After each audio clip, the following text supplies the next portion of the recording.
Desa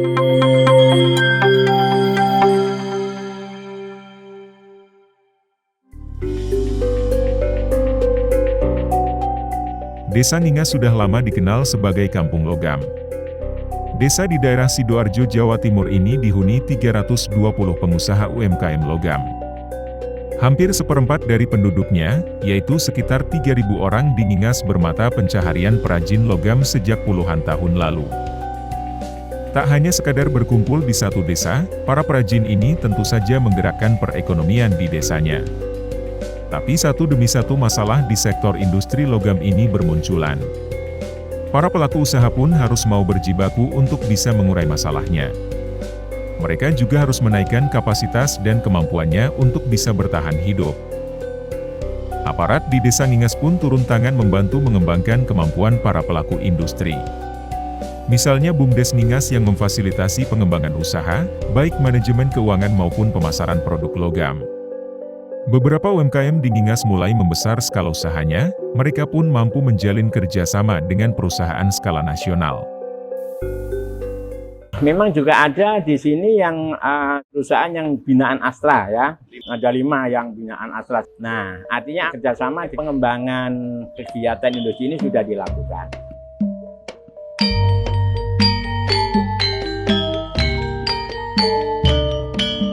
Sama seperti UMKM lainnya, modal juga menjadi salah satu masalah utama UMKM di Ningas.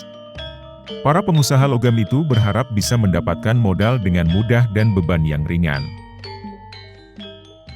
Kami di pemerintahan desa ini melakukan mediasi-mediasi untuk mengundang dinas-dinas terkait. Ya, misalnya dengan BRI, dengan BNI, itu juga ada komunikasi ke sini, kami mengundang warga sehingga supaya bisa disampaikan untuk mendapatkan modal itu seperti apa. Itu terkait dengan pemodalan. Oke, permodalan Pak, kami apa adanya. Sudah dibantu sebenarnya dengan perbankan, namun tetap agak berat sekalipun ada dana KUR yang notabene-nya lebih ringan bunganya. Namun permasalahannya adalah agunan, tidak semuanya punya itu. Akhirnya si pingin BUMDes itu Pak, tapi kekuatannya BUMDes sendiri sekelas BUMDes dan jangan tahu sendiri permodalan BUMDes dan desa nggak mungkin lah Pak. Desa dari dana pemerintah sekian dikasih BUMDes semua, ya sangat tidak mungkin karena udah ada program-program sana, taskin dan seterusnya itu. Selain modal, para pengusaha logam Ningas juga harus berhadapan dengan masalah perizinan dan keterbatasan lahan industri. Perizinan terkait untuk pengembangan usaha, kadang-kadang untuk mendapatkan modal itu kan harus menyaratkan secara administrasi ini itu dan sebagainya lah. Kami pun juga mengundang dinas terkait, ya kan? Ada semacam bahasa pelatihan, ada bahasa peningkatan kapasitas usaha, itu kami lakukan supaya dari dinas terkait memberikan satu edukasi kepada pelaku-pelaku usaha. Ini kalau tidak dilingkan kan dari warga juga mungkin beberapa yang belum mengetahui itu. Yang ketiga, pengembangan lahan usaha, ya kan, karena memang ini adalah perkampungan lah. Sementara untuk bisa mengembangkan usaha sebenarnya kan juga butuh sarana yang lebih lengkap.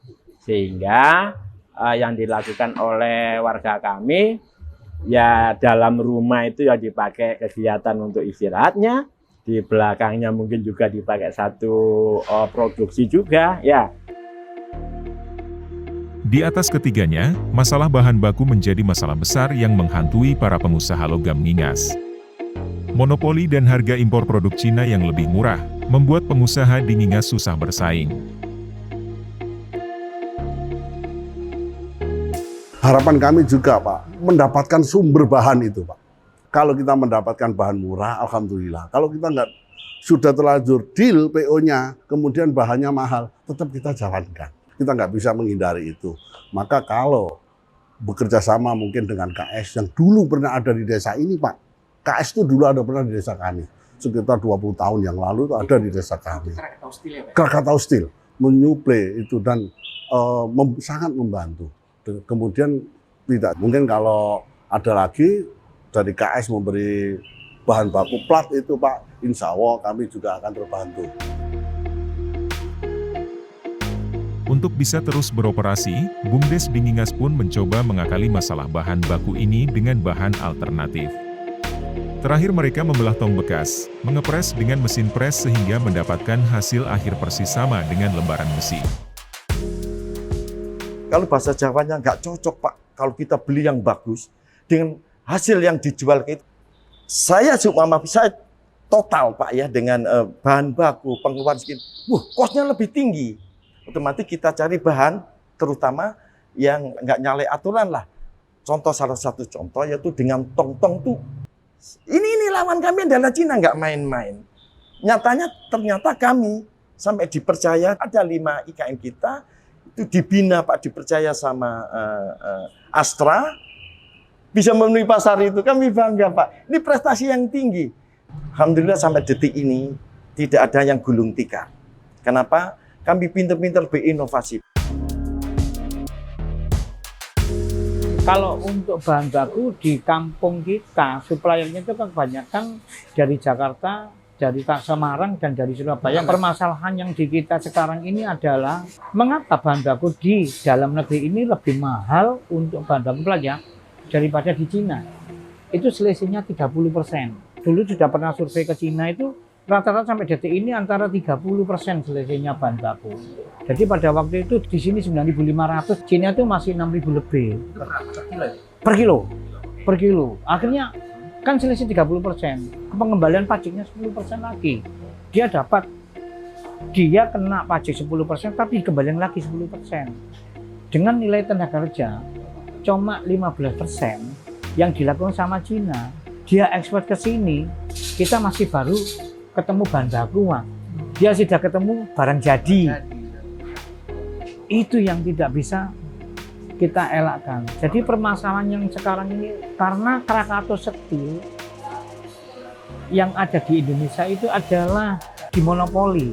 Dulu kan hanya Krakatau Steel yang bisa jual kan. Waktu itu kan barang impor nggak boleh masuk. Kalau barang impor pelat ini nggak bisa masuk, harga semakin mahal. Karena kebutuhan besi di Indonesia ini dari produksinya Krakatau Steel ini masih kurang banyak Mas. Makanya kalau nggak ada barang impor, harga akan dikuasai oleh pengusaha besar yang bisa masuk ke sini. Ya kalau bahan baku lebih baik diserahkan ke pasar. Dengan adanya barang impor bisa datang, Krakatau Steel beda produksi. Di situ akan menjadi persaingan yang ketat untuk bahan bakunya akan menjadi murah dan kita bisa produksi menjadi murah. Kalau sekarang itu nggak bisa Mas, kita bersaing sama orang Cina. Kalau satu becak, satu geledekan, aku beli di Sangu karena nilainya kecil, walaupun agak mahal sedikit nggak apa-apa. Kalau aku satu kontainer, aku rugi Mas Samsul karena harganya mahal. Aku lebih baik beli di Cina. Itu yang sekarang terjadi. Sehingga ini semuanya bahan baku yang bisa dikerjakan adalah dengan KW. KW itu maksudnya kualitas yang 2 dan 3. Sekarang Mas, saya membuat sepeda motor ini, kalau membuat KW 1 minus HPP-nya, kalah sama Cina. Kalau KW 2, PEPO itu pas.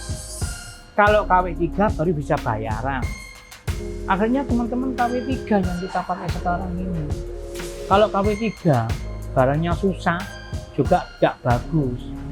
Sama kan kita kan mengatur harga pasar untuk impor dari Cina ini. Kalau kita nggak bisa bersaing sama dia, kita yang jatuh. Ini masalahnya di UMKM kita sekarang yang terjadi. Belakangan ini, para pengusaha logam Ngingas pun mulai dihantui masalah limbah B3.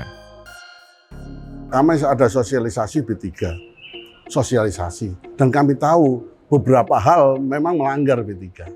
Menurut sosialisasi tersebut, seperti kaos tangan, dan padahal itu ada turun-temurun seperti itu. Nah, kami berharap bagaimana perlakuan khusus atau bagaimana di industri Ngingas ini secara keseluruhan, hal-hal seperti kaos tangan, minyak-minyak bekas itu tidak dipermasalahkan. Karena kami tahu itu sudah masuk ranah B3. Bukan di tempat Ngingas sih, di luar juga banyak kan. Sampai bengkel mobil, bengkel motor kadang-kadang kami kena apa aja, kena semuanya. Itu ditanya masalah tentang B3. Kalau UKM di Jerman sini memang kita nggak bisa untuk mengelola B3. Jadi kan kemarin ya akhirnya kita harus mengurus izin itu semuanya. Mungkin yang menengah ke atas ini yang istilahnya itu ada izin, tapi menengah ke bawah. Saya khawatirkan nanti kan yang bawah-bawah ini diambil semuanya, kasihan.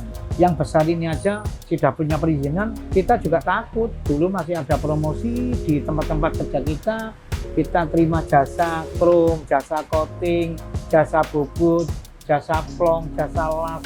Sudah nggak berani untuk menempelkan itu, karena lebih mudah disorot, otomatis saya akan tanyakan dari pihak aparat.